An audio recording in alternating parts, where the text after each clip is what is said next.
We will be looking at every team in the auction plus their retentions and looking at every single player and give you a conclusion on their team at the end of the video. We have 5 rankings: steal, good, average, bad, and trash, and one final ranking being no clue, which means I have no clue about the player. Today we will be getting to the Gujarat Titans. GT's inconsistent top order was the reason they had at least a few positives and everything else was kind of bad. Let's get started. They retained Rashid Khan for 18 crores first. This is a good retention. I mean, it's Rashid Khan, probably the best T20 spinner of all time. Next, Shubman Gill for 16.5 crores is an average pick. T20s is easily Gill's worst format, but he's still a pretty good batter. His stats are pretty good, strike rate of 136, average of 36, but he lacks consistency in this format. But it's pretty evident that he's just here because he's the captain and brings in people for the games. Probably has the most fans right now. Sai Sudarshan was retained for 8.5 crores, and honestly, this is an absolute steal.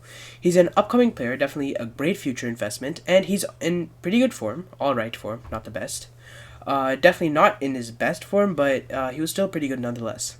He hasn't played a whole lot of T20s, but his stats look decent, and he was GT's best batter last season. But that's not what I want to focus on. In IPL, during his last 20 matches, he scored 891 runs, striking at 141 and averaging 49.5.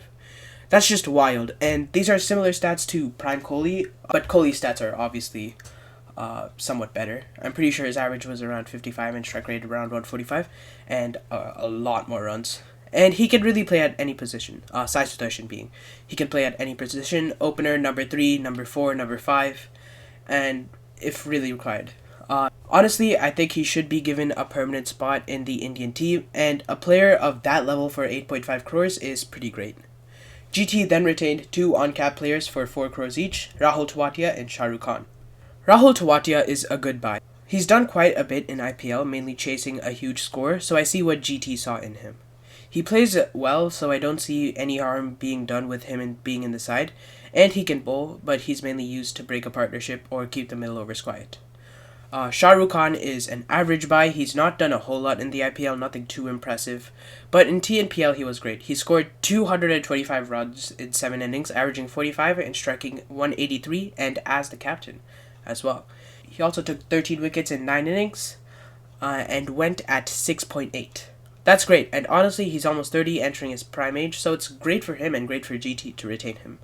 GT had some great players, like the fast bowling duo of Mohit and Shami, but they didn't retain them.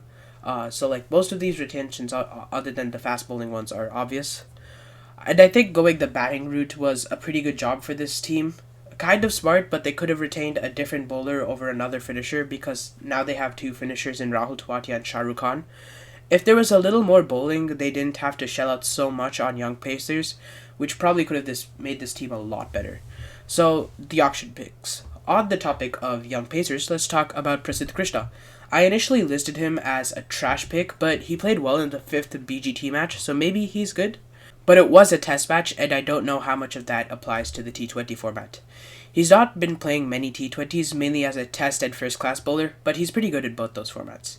He knows how to get good bounce and does have good pace, and the captain knows exactly where to bowl him. But I don't know if Shubman Gill or maybe Rashid Khan would know how to do that. But a few things he does in the test format does apply to the T20 format, like variation of length. Well, I mean, in test, I guess that's considered bowling inconsistently, but in the T20 format, the variation of length is obviously very good to have. That's basically it for him. His stats in T20s are bad: 81 wickets in 82 innings, averaging 31. I think it's a trash pick, but comment and tell me what you think. Another part of the fast bowling core is Kagiso Rabada. Rabada is easily one of the best all-format bowlers of this generation, maybe even of all time, and 10.75 crores with that isn't too unheard of. What else do I have to say? I mean, he's a good pick. Let's get to another essential part of this fast bowling core, being Mohammad Siraj. Siraj is an established cricketer, and he's not even that bad of a bowler. It's just that he's kind of out of form, and T20s are his worst format. And he's still bagged 12.25 crores. I don't think he's worth 12.25 crores, but it's still an average buy, just because he's so good. I think he'll still be able to cook something up because he's so experienced and still so good. He's also been dropped from the CT squad, so I don't know how huge of a damage his confidence would take, but maybe he'll make a comeback in 2025 IPL. Next, Ishant Sharma for 75 lakhs. An experienced bowler, and I don't think he's lost much pace even though he's older. So, an absolute steal for Ishant Sharma. Let's continue getting fast bowlers out of the way with Gerald Kowitsa. Kowitsa is one of, I don't know how to pronounce his name, but I'm going to say what I think it is. Kowitsa is one of South Africa's frontline pacers right now, and he's done well recently. I did say that he was overhyped on my Instagram page, and yeah, he kind of was. But he gives great performances either way. He's fast, has good line and length, but is a little bit expensive with the ball, which is a trend with most of these fast bowlers. If they bought a little more economical fast bowlers, this team would likely be a lot better. Anyway, Kowitsa for 2.4 is an absolute steal. Our next fast bowler, Gurnur Brar, an uncapped Punjabi fast bowler who hasn't played much Syed Mushtaq Ali Trophy, but is a pretty good fast bowler. He played at the Sher-e-Punjab T20 tournament and was the highest wicket taker, taking 22 wickets, averaging 14 at 7.3 runs per over. He just has so much talent, and he bowls pretty fast too. Nothing else to say about him, so 2 more fast bowlers. Karim Janat is a weird pick. He's not in great form, and his stats aren't amazing. He's not the best bowler, but he's a solid batter. He strikes at 135 and averages 23 with the bat. Not great, but he's there. I'm going to say that he's a bad pick. Kulwant Kajrolia is an average pick. He has average stats, not in great form, so it's average. I think that's all the fast bowlers, so let's get into some random ones. Joss Butler went for 15.75 crores, and even though he's had multiple injury scares and is out of form for a player of his level, and an old overseas player, it's still a good pick. This dude is unarguably one of the greatest white ball batters of all time, and getting that for less than 18 crores is pretty good. I mean, that's really all I have to say for him. Nishant Sidhu is next, former CSK player, so you know he has talent. And I think it's a steal, honestly. While his stats do look lackluster right now, it's important to note his age and how many matches he's played. He's an all-rounder as well, so if he fails with the bat, he performs with the ball. And that's actually what happened in his last 10 matches, is what I'm looking at, by the way. Not looking at like past matches, just looking at current form. Bats at 4, a quality and valuable position to bat at especially. And he's still a great player nonetheless. Next, and another unestablished 20-year-old uncapped batter, number 4 from India, Kumar Kushagra. I don't think he'll play because he is a wicketkeeper and GT already have Butler, and there are better middle-order batters in this team. His stats aren't great in T20s, only averaging 14, but he's great in both list A and first-class cricket, which is why BCCI should look into domestic tournaments other than IPL. Dr. Gabir, you said you were going to do this? Where is it? So I'm going to say that Kumar Kushagra is good and may play a couple of matches. Anuj Rawat is next. He has average stats but is in great form, and he's a keeper, so I'm going to say that he's a good pick. He's not the best T20 batter though. Next, Manav Sutar. He's a pretty good player, honestly, a good number 8 batter, a great spin bowler, kind of like a left-handed Ashwin. But he's mainly a first-class and list A player, just like Ashwin is. He's average in T20, so he gets average. But I do see his potential. Washington Sundar for 3.2 crores is an absolute steal. While he's similar to Manav Sutar in that he's not a great T20 player, I think that his form and his newfound confidence being a starting player in the Indian team will definitely fetch a lot more performance. That doesn't make sense, but like, you understand what I'm saying. I think that he's a better T20 player than Manav Sutar as well. So I think an absolute steal for him. Arshad Khan has played very few matches, but I see his potential, so he's just average in my opinion. I don't think he'll play any matches because their middle order is solid enough, and so is the fast bowling core. Next, Sherfain Rutherford. Now, obviously, stats don't say everything, or else I'd put him in trash immediately after seeing that he went for 2.6 crores. But he performs the best in the death and can take wickets, especially when needed, but he's not that consistent with it, which is why he's an average pick.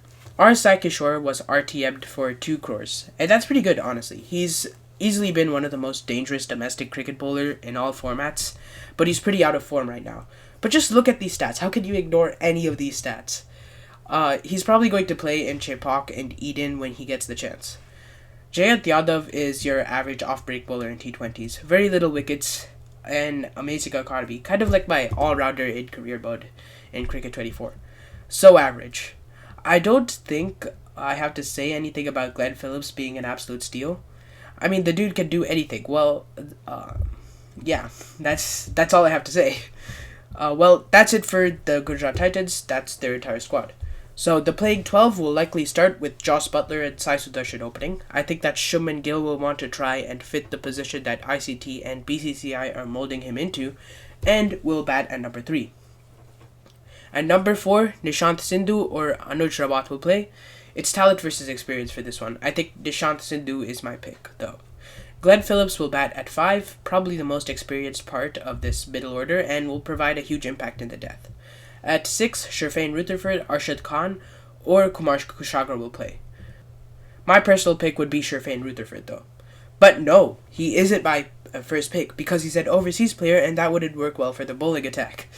Kumar Kushagra will be my pick, just to give him some exposure. But no! Shah Rukh Khan is there. You completely forgot about him, didn't you? So Shah Rukh Khan's probably the best pick here. Tawatia at 7, so 3 great finishers with Glenn Phillips, Shah Rukh Khan, and Tawatia. Sundar at 8, Rashid at 9. Batting goes super deep, thanks to like a bunch of all-rounders and batters who bat lower down the order.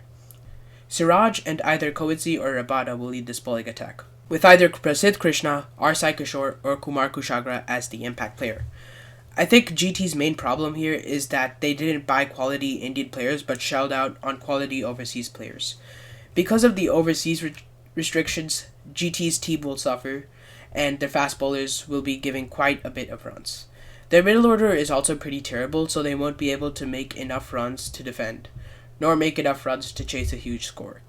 So really, it's just a bad all-round team for GT. But the overseas and Sai Sudarshan and probably Siraj are going to carry this team.